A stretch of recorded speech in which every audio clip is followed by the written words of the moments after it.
qu'on le revoie ce travail, puisque ça met les familles en situation de souffrance au quotidien lorsqu'elles utilisent notamment les places de parking ou quand les personnes non averties par le handicap voient une maman sortir sans fauteuil, les gens considèrent que vous n'avez rien à faire là. Donc elles se battent au quotidien, d'où l'agressivité qui est ressentie très souvent. Donc il faut vraiment revoir ce pictogramme au niveau européen.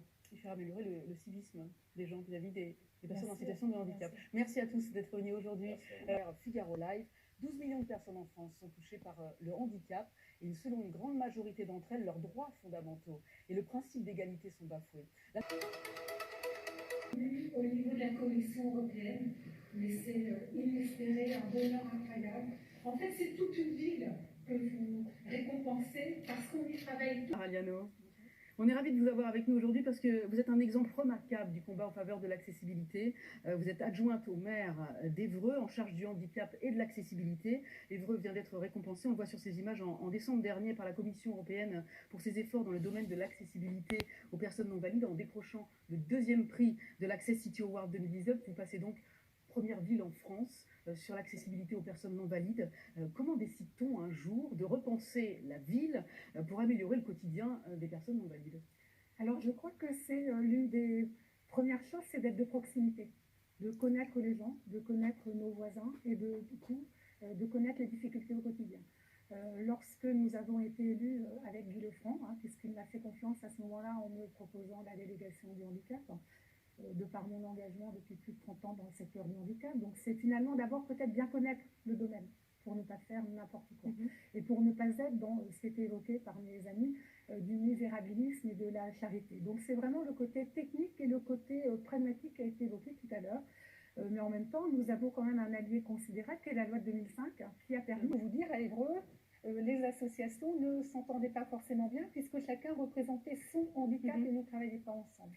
Je pense qu'on a réussi à travers le Grenelle du handicap à fédérer tout le monde et surtout à démontrer notre bonne volonté, notre engagement, c'est-à-dire que ce ne sont pas que des mots, mais nous voulions vraiment travailler sur le fond. Du coup, ça a été au départ par des prises de parole un peu, comment dire, passionnée, donc de débutante, mais en même temps, c'était l'idée de, dès que je pouvais prendre la parole, c'était d'en parler. Et ce que j'aime dire, c'est que finalement, ces prises de parole un peu maladroites parfois et un peu osées, ont permis de former de façon inconsciente mes collègues élus, mais aussi l'ensemble des habitants, puisque je tente d'être très présente sur les réseaux sociaux. Alors qu'on était classé par le classement de l'APF 91e sur l'ensemble des villes, donc il y avait du travail. Ça, c'était en 2014. 2014, il y a 5 ans. Du coup, on a d'abord écouté tout le monde, voir un peu d'où. Paris vous a appelé pour demander des conseils sur l'accessibilité aux handicapés? Paris, non. Mais je suis parfois en contact avec mon homologue élu à la mairie de Paris. Nous faisons travaux pour les Jeux paralympiques pour faire en sorte qu'Évreux soit base arrière pour les Jeux paralympiques. Oui, Francine, c'est ce que vous disiez tout à l'heure. Bien sûr, moi, la question des parents. Depuis plus d'un an, nous étions la plus grosse manifestation de France au moment de la rentrée scolaire. Et c'est vraiment, on évoquait...